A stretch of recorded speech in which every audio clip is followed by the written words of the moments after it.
The UK Home Secretary, Yvette Cooper, has been spilling the tea on the contents of the white paper. Remember that we are waiting for the contents of that white paper. We know that there are going to be stricter rules when it comes to immigration.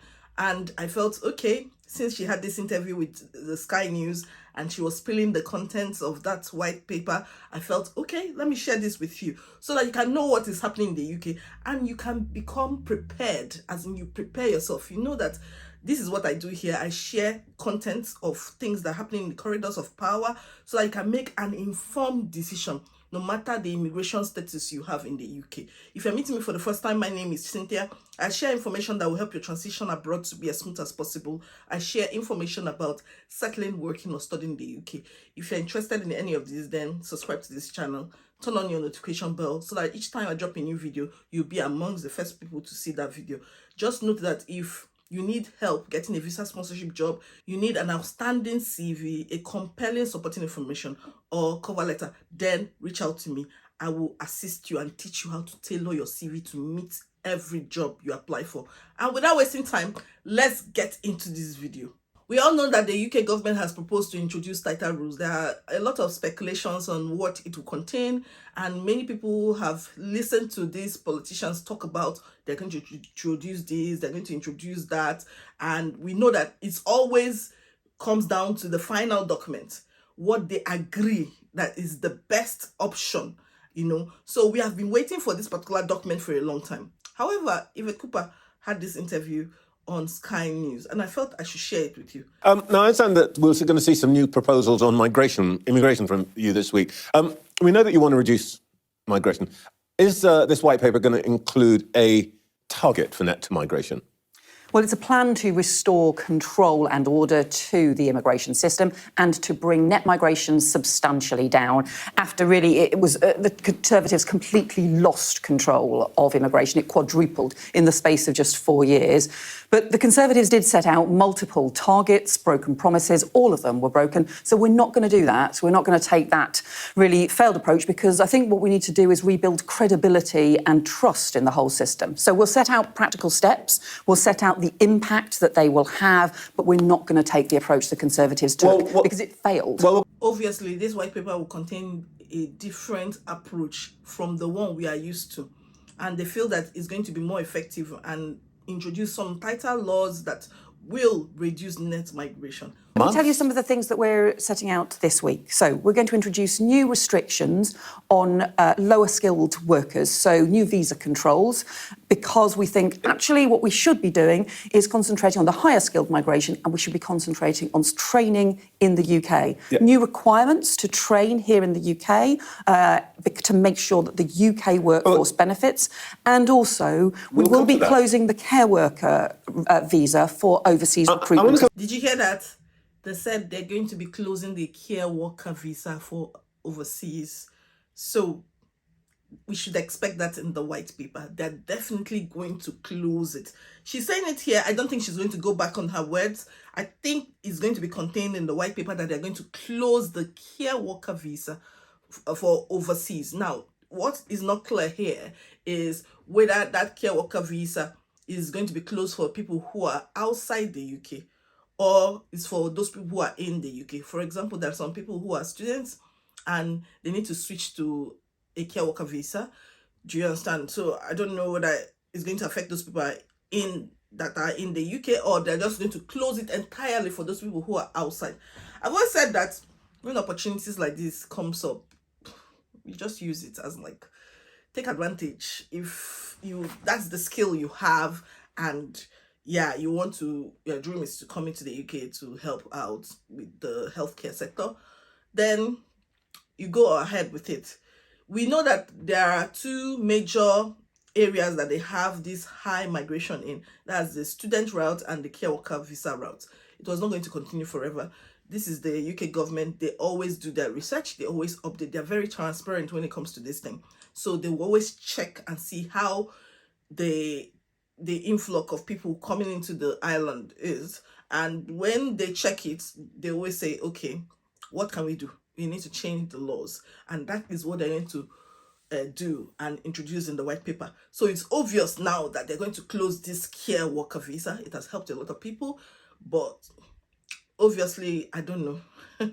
We don't know whether it's going to affect people who are on the graduate route or people who are students. I don't know. I know that this particular country has more than 13% of people in this country are above the age of 60 and above, and people that are under 60, there are people who need support, they have learning disability or something like that, and that's why the care visa has been very popular, because of that need or support they actually need, and the fact that people who are in this country don't want to do that job.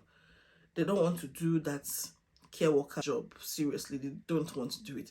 What does this mean? It means that if you intend to come into the country and you think that, if after studying you want to go into the care visa route, you need to wait for that white paper. Let's deal with a couple of other sources of migration. You want to climb down on family reunion routes. We gave about 20,000 visas to people from the Indian subcontinent for family-related reasons. What are we going to do about that? Does that mean no more brides and grooms from the subcontinent? We'll set out more in the white paper tomorrow about family rules. But do you want to reduce that number? About family rules. What we need to make sure is that we've got proper standards and systems in place. Of course, people have fall in love across the world and have partners from other countries. So, of course, there always have to be systems in place for families to come back together and to be able to live together. But we also need to make sure that those rules are proper, that there is a clear framework in place and that it can't be subject to misuse. And also that there are proper expectations as well on people about income, about language and so on if you are coming to the UK. We'll set more details out about that tomorrow. So family visa will not be spared. She's already saying that they're going to put some things in place when it comes to family visa. Remember that family visa is for those people who are married to a British citizen or someone that has ILR. See, I share these things so that if you have an outstanding visa, you have to extend your visa. You do so ahead of time, because some of these things, could affect you.